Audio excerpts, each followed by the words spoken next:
Thank you. Namaste. Good afternoon, graduates, distinguished faculty, guests, families, and friends. Communities are drivers of change, agents to dismantle the status quo, are continually shaping the social fabric and defining the public in public health. 5 years ago, I opened my statement of purpose with those words. They were not just a thesis, they were a conviction deeply rooted in the understanding that communities are not the backdrop of public health work, but they are the beating heart of it. My name is Bhavya Joshi, and I am graduating today with a doctorate in public health alongside my incredible cohort mates and colleagues. So let's give it up for the class of 2026, everyone.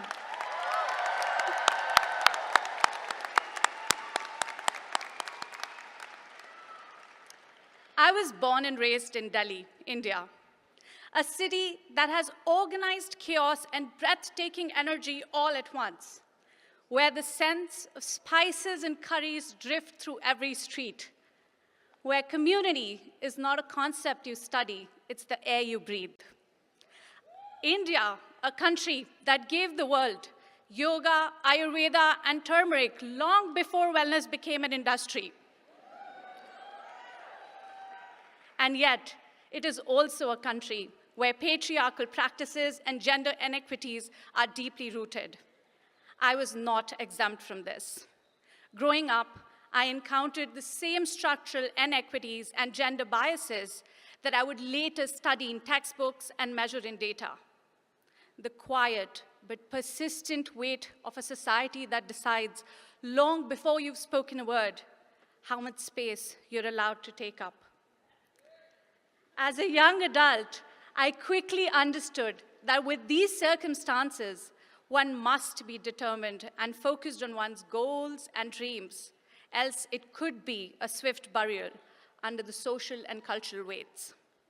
At the cusp of decision-making, I turned to my community, to my grandparents, aunts and uncles, sisters and brothers who invested in the lower middle class girls' improbable dream to pursue higher education abroad, to my parents who stood by radical decisions and supported them when I needed it the most, and to my husband who held steady when I could not.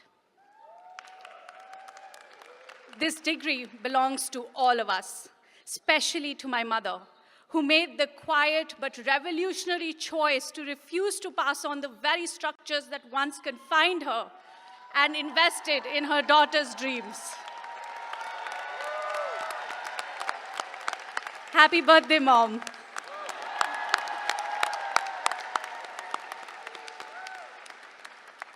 And that choice made me not only the first generation student, but today it is the first time ever in the history of my family that a doctoral degree enters the family.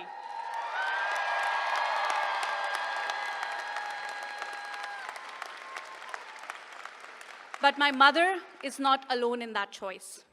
Across communities and generations, there are women who look at girls around them and decide, not her. Women who choose to uplift rather than limit. It is on the shoulders of many such women in my journey that I stand today. And it is in their honor that I walk out of this room committed to doing the same for women around the world.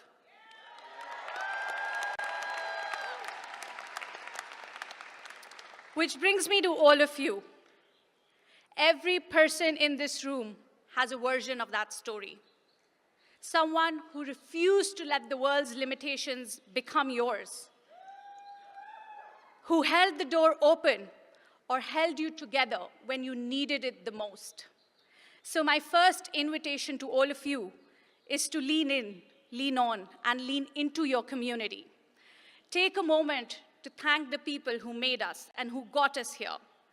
The faculty that sharpened our thinking, the staff who kept everything running often invisibly, the mentors who saw the potential in us before we could, the peers who became our thinking partners and late-night study companions, and the families and friends who held space through every deadline and every doubt. This degree belongs to all of us.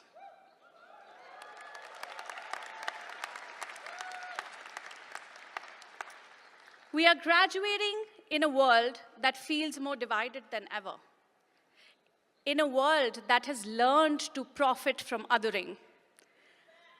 So whatever comes next, protect each other, speak for each other. The courage that brought you into public health is the same courage the world needs from you right now, so hold on to it.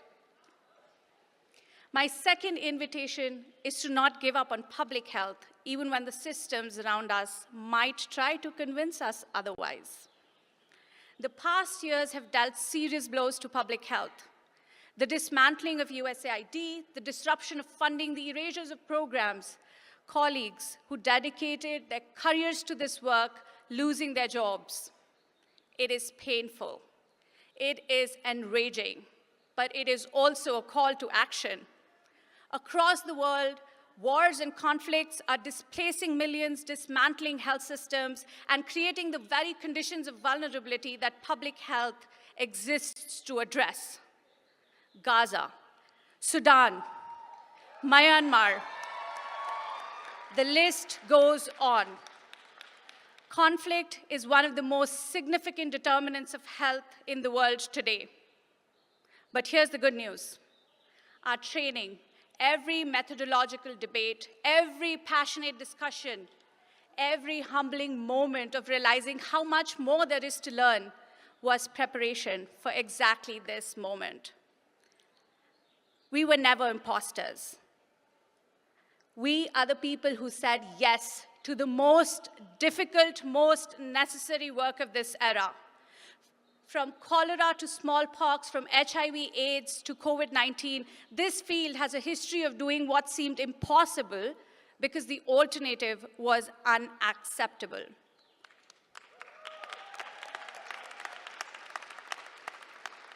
The alternative remains unacceptable.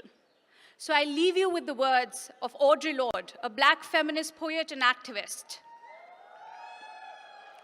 When I dare to be powerful, to use my strength in the service of my vision, then it becomes less and less important whether I'm afraid.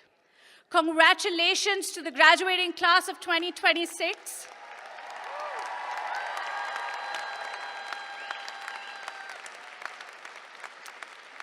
This girl from Delhi, who was still learning how much space she was allowed to take up, found her answers here, in this field, in this community, and in all of you.